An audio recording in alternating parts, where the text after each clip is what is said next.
confidence obviously is how you feel about yourself. It's how you feel about the world around you, how much you worry about how people are judging you, how much you worry about your reputation, and as I always talk about, how internally validated you are. You think being confident is having more money, having a better car, having more chicks, being on your Instagram with hot girls. That's the initial stages. You see, being masculine means that you're internally validated. And what that means is you get your validation from inside yourself. You don't need outside opinions to tell you how you feel about yourself. We want to get you to the point where you just love yourself, where you accept yourself and you can be genuine again, where you can be childlike again. The Unapologetic Man Podcast. What is up, you champions? Thank you for tuning in to another episode of the UMP. I super appreciate you joining me. And today, boys, we are going to talk about the evolution of confidence. Where are you on this scale? There are 5 stages when you're going through confidence, when you're getting more comfortable with yourself, when you're really getting that internal validation that I always talk about. And I want to know kind of where you are on this scale. I'm sure you're curious where you are as well on the scale. And it's not always so locked in. Sometimes you move to this point on the scale. Sometimes you move to that point on the scale. I mean, if I'm honest with you guys, sometimes I'm a fucking number 1, but sometimes I'm a number 5. It kind of depends of the state of consciousness I'm in, how I'm feeling that day. But generally speaking, I do feel that I'm towards the later part of these that I'm going to talk about. And I'm curious where you are on this scale, and I'm sure you're curious too. So let's jump into the content. All right, boys. So confidence obviously is how you feel about yourself. It's how you feel about the world around you, how much you worry about how people are judging you, how much you worry about your reputation. And as I always talk about, how internally validated you are. You see, being masculine means that you're internally validated. And what that means is you get your validation from inside yourself.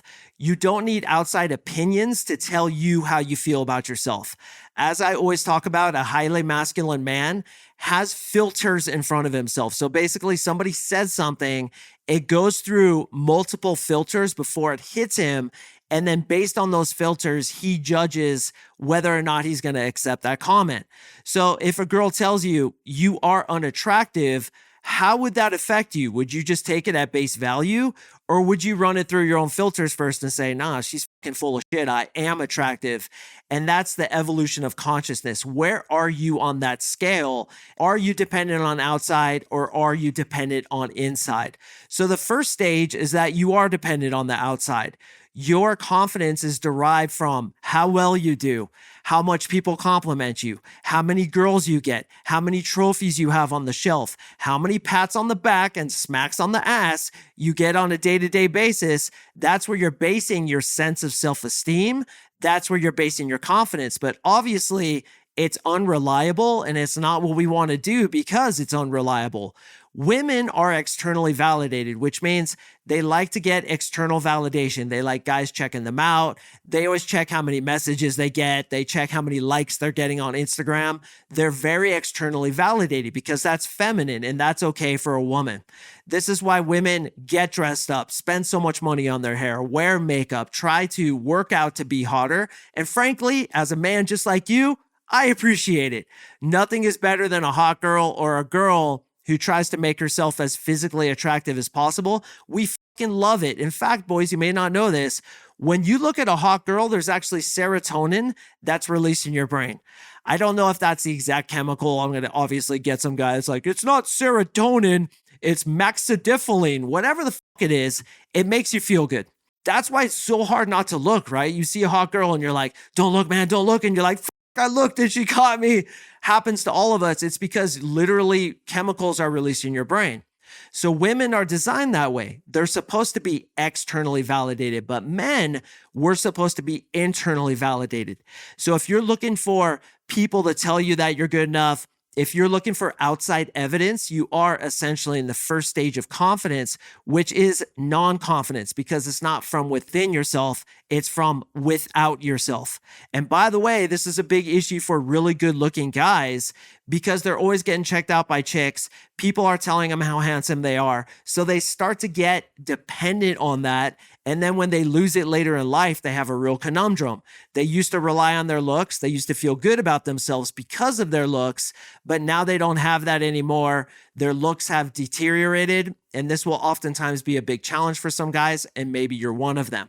But for most of us who are average looking, that doesn't happen, and we begin by trying to get people to tell us we're good enough. But of course, that's not true confidence. That's ego relying on external factors. The second stage of confidence is that you don't need that outside validation. You become, once again, what I call internally validated. You've had some outside validation, you get it from time to time, but it really doesn't mean much to you, right? Like when people compliment me, I'm just like, yeah, thanks, bro. I appreciate that. But really, what they think of me is none of my business, which is actually my favorite book title. What you think of me is none of my business. And that's the second stage of confidence where, hey, I don't have to get checked out by chicks. I don't have to be told that I'm a good worker, I'm smart. I don't need another trophy on the shelf. I just know that I'm good because I say I'm good. And I bet a lot of you guys are there. Some of you guys probably have issues with confidence, and honestly, the majority of my clients do. But I'm sure you go between these two, right? Like you're listening to this content and you wouldn't be listening unless you have some foundational base of confidence. I really believe that. Most of you guys are pretty decent where this is concerned, but I bet a lot of you guys go from one to the other. Like sometimes you're like, I don't need anybody to tell me I'm great. I just know I'm great because I say I am. And then other times you don't feel that way. So I think for the majority of people, they're kind of in this area or between 2 and 3. But the second stage of confidence is you don't need that external validation. You get it from within yourself. But here's the problem. Oftentimes ego will get in there. Ego is essentially that part of you that is based in fear, that feels like it needs to be better than other people, feels like it does need external validation, needs to flex on others in order to feel like you're enough. Your ego is not your amigo, because what does ego always lead to? It always inevitably leads to suffering because it's derived of fear. If you fully felt calm within yourself and you fully accepted yourself as if you chose every single way that you are, your ego would no longer be in the equation and you would have way less suffering in your life. Interestingly, those things that we go after in life that we think will make us happy, money, more chicks, more possessions, more notches on the bedpost because you got into a squish mitten, those things that are external to us actually create more suffering. And it's not until we get to the 5th stage of confidence that we're able to overcome that. And obviously, I'm going to get to that in a minute. Before I do, boys, I just got yet another glowing testimonial for my 3-month coaching program. Boys, they just keep coming. Why? Because this program has the magic bullet of NLP, neuro-linguistic programming, paired with my awesome techniques, my awesome theories, my awesome strategies to make you into a girl magnet. This is from my boy, Matt. Matt, what's going on if you're listening? Guys, this is an absolutely spectacular testament to just how effective my program is. Listen to this. This is awesome. He says this: when a man joins Mark's program, the multifaceted results are beyond description. I'm not making this up, boys. This actually comes from Matt.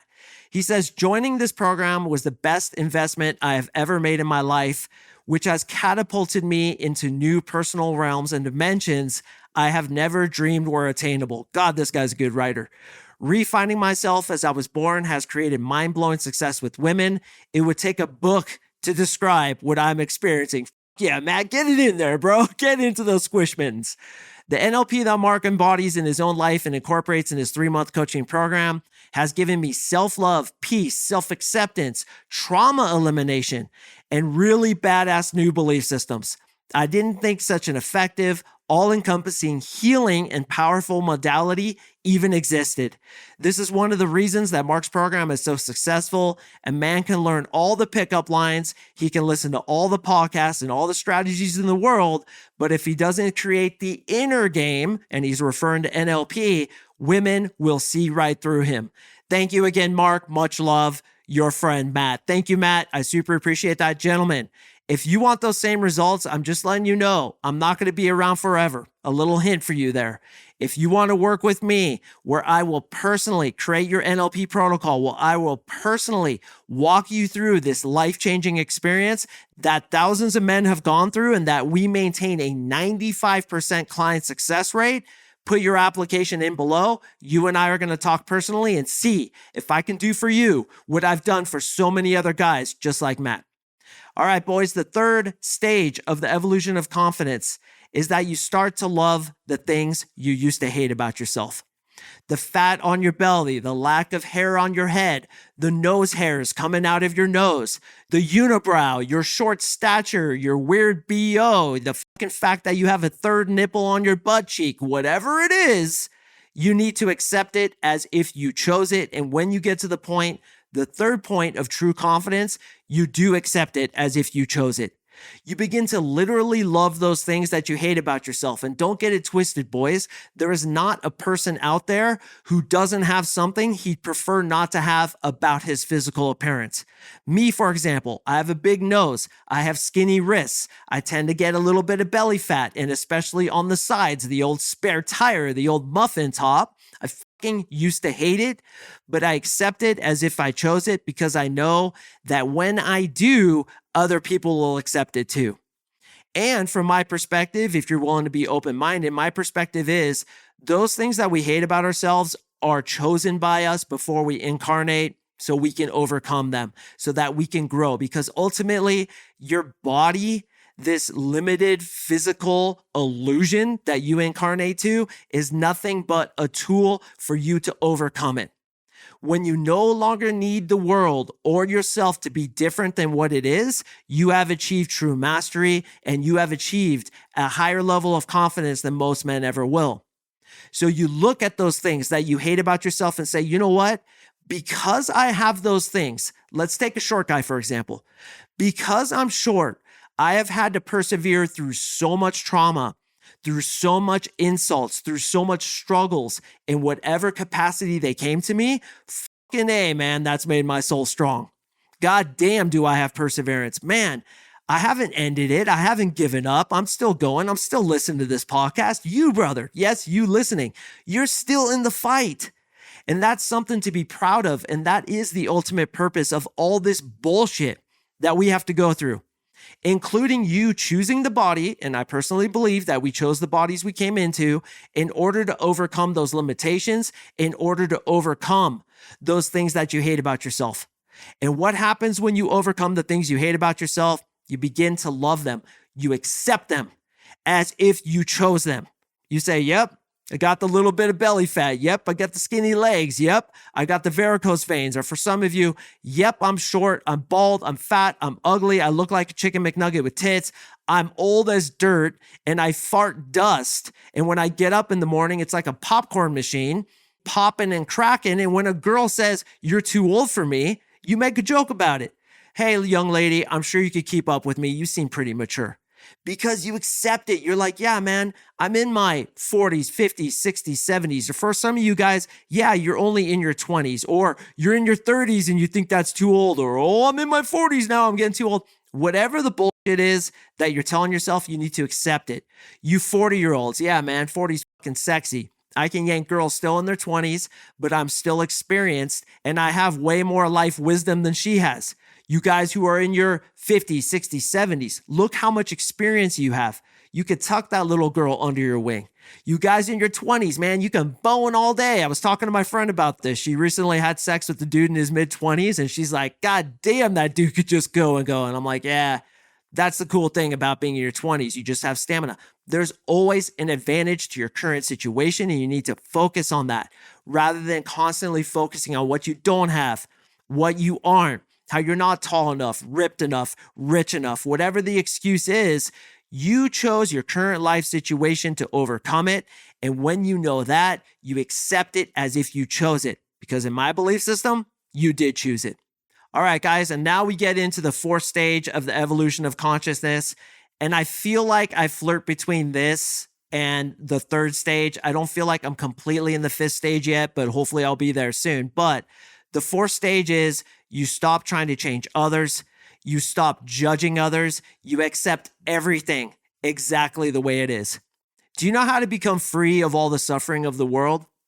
Do you know how to get peace in life?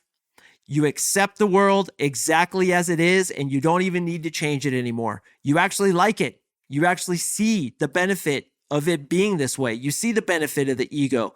You see the benefit of haters, of fear, of hatred, of all the negativity we have in this world. The negativity is there so that we can rise above it. Without it, we wouldn't be able to rise above it. We wouldn't be able to grow. So the point of the world is not in the world. The point of the world is to overcome the world, even needing the world to be different than what it is.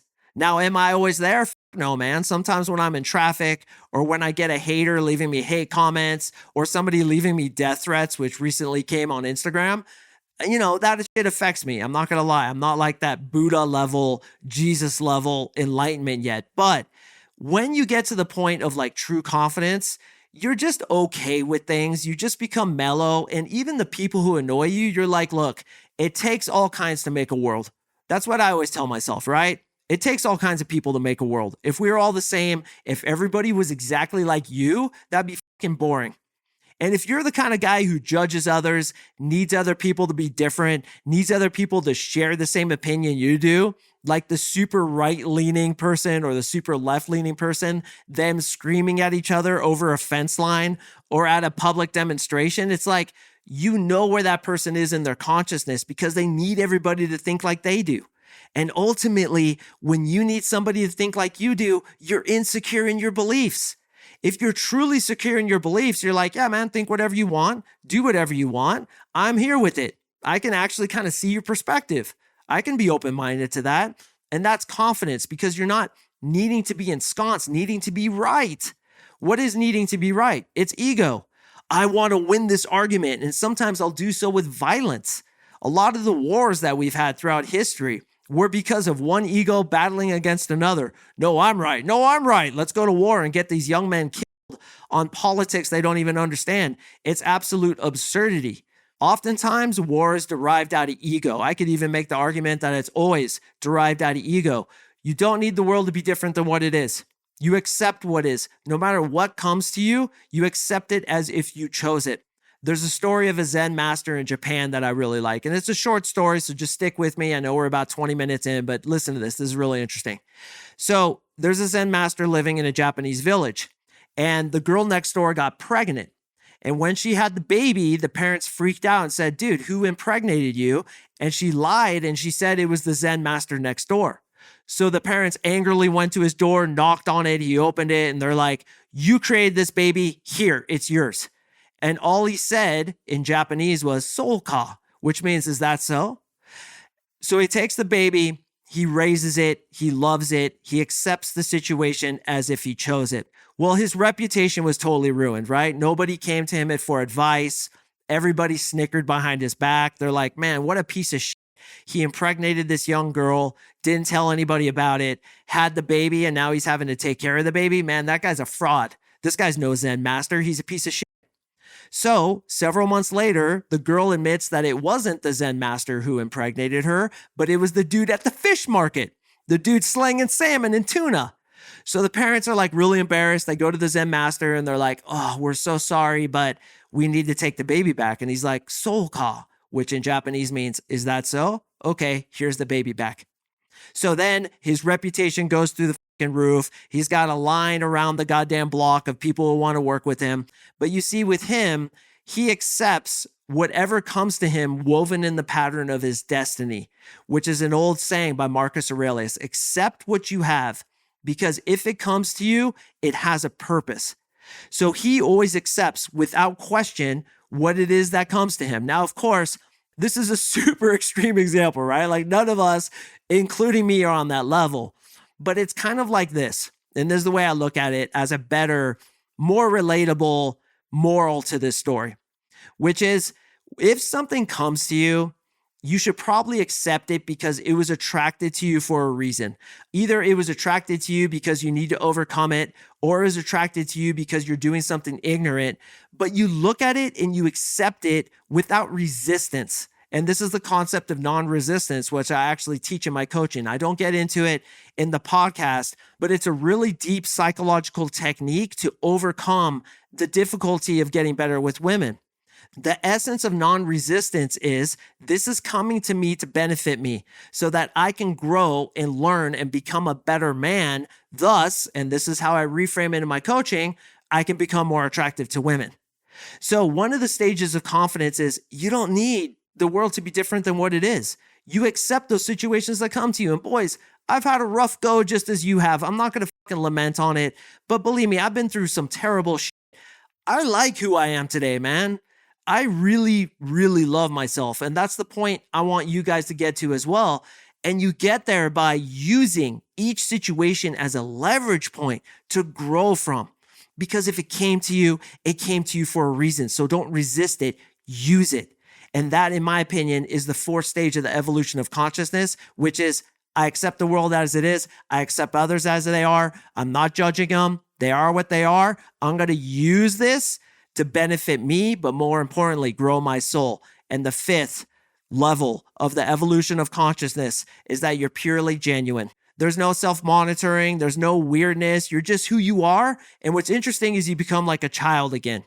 Going back to Zen masters, if you look at a Zen master, and you guys can Google them right now, just Google Zen master. There's like a fierceness to their eyes, right? A unabiding presence and acceptance of what is. But there's also a childlike essence to them. And this is what I think is the full evolution of confidence and of consciousness. You start at a point where you're a kid, you're innocent, you're genuine, you actually really have true confidence. But then you go through all these stages of bullshit, you're lost. And then you come back again in the full circle to being childlike again. But the difference is you're childlike now with the depth, just like a Zen master, fierceness in your eyes, compassion and wisdom in those things that you say. But at the same time, you're a little bit like a kid, right? You're playful, you're joyous, you're just who you are. There's no self-monitoring. All your movements are just completely pure without that self-monitoring. And if you look at enlightened masters, right? Like Eckhart Tolle, there's one guy I really like, and you can see a video of him. His name is Paramahansa Yogananda. He's just so pure, like in all his movements and his eyes and everything about him, there's no ego there. And that's essentially the fifth and final stage of confidence. I'm not there yet, but it's like enlightenment. The ego's dead, right? Like Eckhart Tolle. He's small, insignificant, like a guy with a big ego who would see Eckhart Tolle wouldn't regard him at all. But if you look at him, there's this fierce, childlike nature to him of pure and unadulterated genuineness, if that's a word, just completely who he is. And sometimes I can get there, especially like when I'm really in state. I just don't care what chicks think. I'm completely myself. Occasionally, like I'm talking 5% of the time, I get there on this podcast, but it's that I don't give a fuck, dude. This is who I am. I'm going to be childlike, but at the same time, there's a deep wisdom behind it. And I think all of us will eventually get there. It's the evolution of consciousness. And I want to know, where are you on this scale? Now, most of us, including me sometimes, we go back down to 2 and 1, but have you ever ascended to 3 or 4? Have you ever been in that kind of consciousness where you're like, you know what? I fucking love this world, man. I fucking love humanity. All the bullshit even. There's a purpose for it. This ultimately is like a pretty sick experience, right? Like, look at all the drama. Look at all the adventure and like, oh, look at all the shit we can learn about and do and all the experiences we can have. That wouldn't be there without the fear, without the negativity. So I bless it. I accept it. And you know what? I accept myself as I am. I love myself. I don't give a fuck what you think. I really don't. I really don't. When you get to that point, that's freedom, right? That's peace, which we're all going for. So instead of trying to add more and more, right? Like you think being confident is having more money, having a better car, having more chicks, being on your Instagram with hot girls. That's the initial stages. We want to get you to the point where you just love yourself, where you accept yourself and you could be genuine again, where you could be childlike again. So boys, I hope that helps you. Hey, listen, if you like my content, if you like my message, if you feel like I am genuine and I care about your success, which I do, and I think that's why I have a 95% success rate, apply, man. Let's talk. You're going to talk with me personally. I'm going to see if I can help you. I have been where you've been. I guarantee it, because I can almost guarantee I was a harder case than you were. I had agoraphobia, panic attacks, couldn't look at a girl, let alone go talk to her. Now I feel like I've arrived in that 4-ish stage of confidence, and I'm going for that 5th stage, which ultimately, of course, is enlightenment, right? It's that egoless state of pure bliss and pure peace. But I feel like maybe you guys can tell that I'm genuine. And why am I genuine? Because I care. I have compassion. I want to change guys' lives. That's why I'm here. And listen, if you didn't have problems, if you didn't have these things to get through, I wouldn't have the opportunity to change your life. So I accept where you're at, bro. I'm not judging you. I'm not trying to insult you for being there. Be there, but let's rise above it together with NLP, neuro-linguistic programming. So gentlemen, I super appreciate you listening. I really enjoyed this one. I hope you enjoyed it too. I drop podcasts every Tuesday, and I will see you in the next episode. What is up, brother? Just wanted to thank you sincerely for watching this episode. If you've gotten any value whatsoever out of my content, the single best way to help me is to like, comment, subscribe, leave me a review. You have no idea how much that helps me. Also, if you're struggling with women and you want to talk to me personally about how I can help you achieve your goals with women, sign up for my 3-month coaching program below, and you and I will talk. Join us in the Unapologetic Army.